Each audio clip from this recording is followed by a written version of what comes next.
ঘরে গেলাম, ওর সঙ্গে এত সময় কথাবার্তা বললাম, তার ফলে কি হলো, আমি ওর সঙ্গে একটা সামাজিকভাবে কিভাবে একটা মানুষের সাথে সম্পর্ক গড়ে তুলতে লাগে তা আমি শিখতে পারলাম, যা আমার সামাজিক স্বাস্থ্য আমাকে অক্ষুণ্ণ করতে সাহায্য করলো। তাই ডিপি ওয়ার্ক হচ্ছে কি এমন একটি টুল যা আমাকে কি করবে, সমাজে সুস্থ হিসাবে বেঁচে থাকতে আমাকে সাহায্য করবে। আচার্যদেব আমাদের মায়েদেরকে বিশেষ করে এই ডিপি ওয়ার্কসের জন্য বিশেষভাবে জোর দিতে বলেছেন। উনি বলেছেন আমরা মায়েরা যেন প্রত্যেকটা দিন দুপুরে 1 ঘন্টার জন্য হলেও একটা ঘরে অন্ততপক্ষে যাই এবং গিয়ে খবর নেই যে ওই ঘরের মায়েদের কোনো দুঃখ কষ্ট হচ্ছে কিনা, ওরা ঠিকমতো ঠাকুরের ইষ্টভীতি করছে কিনা, ওদের ঘরে ঠাকুরের আসন ঠিকমতো আছে কিনা। আর যদি দেখি তা ঠিক নেই, তাহলে সঙ্গে সঙ্গে যেন না বলে দেওয়া যে তুমি এরকম করলে না কেন, আর এরকম হলো না কেন। কারণ তখন কি হয়, ওর সেন্টিমেন্টে কাজ করবে, ওইটা ওর ইগোতে লেগে যাবে। ওকে তখন আমরা দেখে চলে আসবো, তারপর আমরা পরে আবার যাবো। রবীন্দ্রনাথ বলেছেন এক ঘরে যদি একদিন না হয়, আমরা যেন বারবার ওই ঘরে যাই। পরে আবার আমরা যাব, গিয়ে ওই ভদ্রমহিলাকে ভালো করে বুঝিয়ে বলবো যে আপনার ঘরের এই আসনটা এরকম করা উচিত, আপনি দয়া করে এরকম করে নেবেন। বুঝিয়ে বলা, কাউকে ডাইরেক্টলি কমান্ড না করে, ওকে বুঝিয়ে বলতে হবে আমাদের। তখনই আমরা মানে একটা ইনফ্লুয়েন্স ফেলতে পারবো সমাজের উপরে। যাই হোক, আমরা দেওঘর গেলে দেখতে পাই যে আচার্যদেব গোবিন্দ দাদা ওরা কি হারে প্রতিনিয়ত প্রত্যেকের কথা শুনছেন, ওদেরকে নিজেদের মতো সলিউশনও দিয়ে যাচ্ছেন। কিন্তু আমি যদি শুধু দেওঘরে যাই আর শুধু আচার্যদেবের সঙ্গ করলাম, দর্শন করলাম, প্রণাম করে চলে আসলাম, তাহলে কিন্তু আমার ডিপি ওয়ার্কসের সার্থকতাও আসবে না, আর ঠাকুর ধরার সার্থকতাও আসবে না। যতক্ষণ না পর্যন্ত আমরা ওনাদের গুণগুলো আমার নিজের মধ্যে আনতে পারছি, নিজের মধ্যে প্রতিষ্ঠিত করতে পারছি, ততক্ষণ পর্যন্ত কিন্তু আমার ঠাকুর ধরার সার্থকতাও আসবে না, আচার্যদেবের সঙ্গ করার কোনো সার্থকতাও আসবে না। আচার্যদেব গোবিন্দ দাদা তখনই খুশি হবেন যখন আমরা ওনারা যেরকম চান সেরকম ভাবে নিজেকে গড়ে তুলতে পারবো, ঠাকুর যেরকম চান সেরকম নিজের মধ্যে নিজেকে গড়ে তুলতে পারবো। ঠাকুর এক জায়গায় বললেন যে যখন কেউ ঠাকুর ঠাকুর বলে আর্তনাদ করে, তখন কিন্তু সে আকাশের ভগবান বা ফটোতে থাকা ভগবানকে ডাকে না, সে আমাদের প্রত্যেকের মধ্যে যে ঠাকুর লুকিয়ে রয়েছেন তাকেই ডাকে। তাই আমাদের প্রত্যেককে আমাদের সাধনার দ্বারা আমাদের ভিতরে থাকা এই ঠাকুরকে জাগাতে লাগবে, যাতে আমরা অন্যের সুখে দুঃখে ওদের পাশে গিয়ে দাঁড়াতে পারি, ওদের সুখ দুঃখের সাথী হতে পারি। তখনই ঠাকুর খুশি হবেন, তখনই আমাদের দীক্ষা নেওয়ার সার্থকতা আসবে। এটাও কিন্তু ডিপি ওয়ার্কসের একটা পার্ট। শুধু যারা ঠাকুর থেকে একটু দূরে সরে গেল ওদেরকে ঠাকুরের কাছে আনলাম, এটা যেরকম ডিপি ওয়ার্কসের পার্ট, সেইভাবে আমার পারিপার্শ্বিক ওদের পাশে গিয়ে দাঁড়ানো, ওদের সুখ দুঃখের পাশে গিয়ে দাঁড়ানো, এটাও কিন্তু ডিপি ওয়ার্কসের একটা পার্ট পড়ছে। আমি যদি শুধু ঠাকুরের মন্দিরে গেলাম, প্রণাম করলাম, ঠাকুর যা যা বলেছেন ওইগুলোই করলাম, নিয়ে আমি নিজের ঘরে তা নিয়ে বসে থাকলাম, আমার আশেপাশের মানুষের মধ্যে তা বিলিয়ে দিলাম না, কেউ যদি কোনো দুঃখে আছে, কষ্টে আছে, ওর পাশে গিয়ে দাঁড়ালাম না, শুধু নিজের সেলফ সেন্ট্রিক হয়ে থাকলাম, সেটাতে কিন্তু ঠাকুর একটুকু খুশি হবেন না। একটু হবেন যে একটু কোনো কথা শুনেছি, কিন্তু ওভারঅল খুশি করতে গেলে আমাকে আশেপাশের মানুষদের পাশেও দাঁড়াতে লাগবে। ঠাকুর এক জায়গায় বললেন যে পড়শিরা তোর নিপাত যাবে, তুই বেঁচে সুখ খাবি বুঝি, যা ছুটে যা তোদের বাজা, ওরাই যে তোর বাজার পুঁজি। আমি দেওঘর যাই, উৎসবে আসি, এসে আনন্দ উপভোগ করি, এগুলো যদি আমি আমার নিজের মধ্যে নিয়ে বসে থাকি তাহলে হবে না।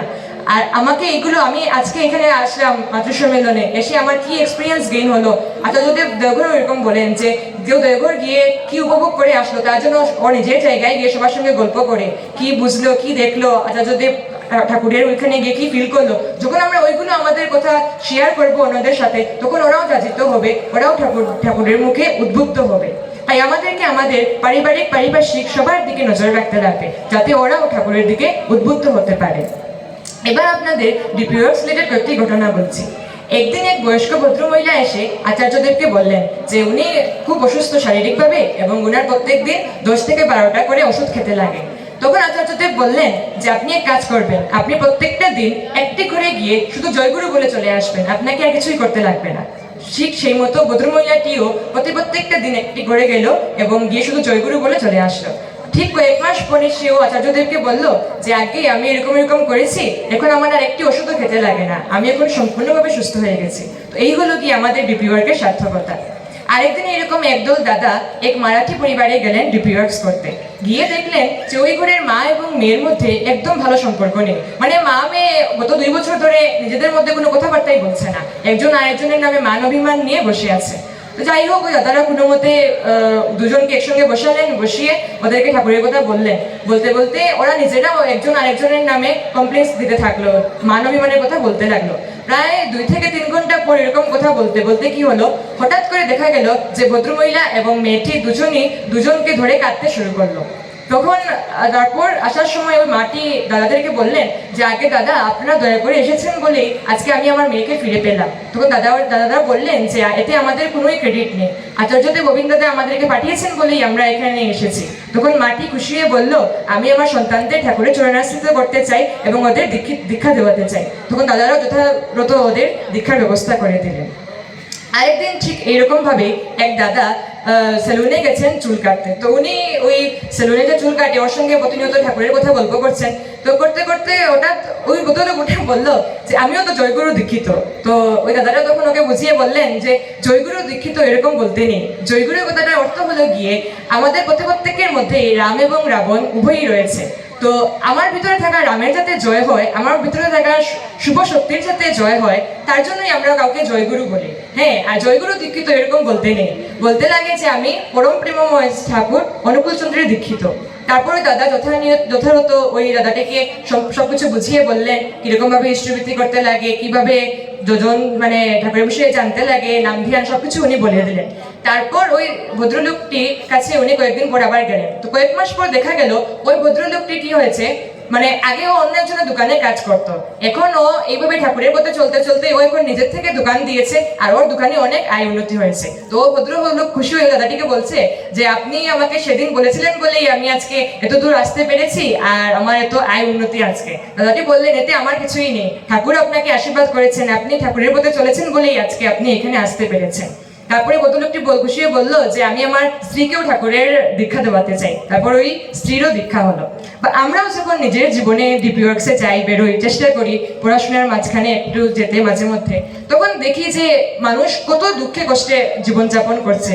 তখন নিজের জীবনে যদি কিছু আমাদের কোনো সময় দুঃখ লেগে থাকে যে কোনো কারণে, তখন মনে হয় যে আমরা তো কত ভালো আছি, আমাদের থেকেও কত নিচে লোকেরা রয়েছে, ওরা কত দুঃখে কষ্টে জীবন অতিবাহিত করছে, এর থেকে তো ঠাকুর আমাকে কত ভালো রেখেছে।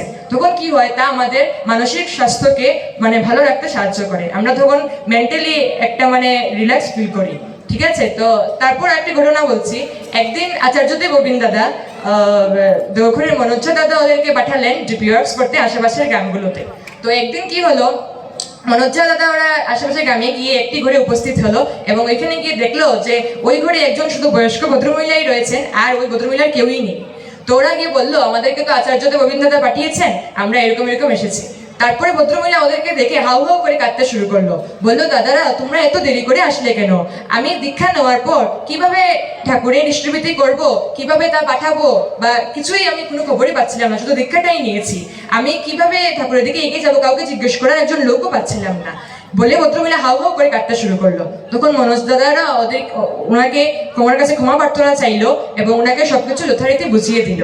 তারপর এসে ওই ঘটনাটি মনোজ দাদা অবিন্দ দাদাকে বললো। তখন অবিন্দ দাদা বললেন যে এইভাবে যে কত বয়স্ক ভদ্রমহিলারা কাঁদছেন আর সঙ্গে হয়ে ঠাকুরও কাঁদছেন। তো দেখুন আমাদের এখনো কত কাজ বাকি রয়েছে, এখনো কত হাজার হাজার লোকেদের পাশে গিয়ে আমাদের দাঁড়াতে লাগবে, ওদের সুখ দুঃখের আমাদের সাথী হতে লাগবে। তাই আসুন আমরা যেন প্রত্যেককে ঠাকুরের মনের মতো হয়ে ওঠার ব্রতে নিজেকে ব্রতী করতে পারি এবং ঠাকুর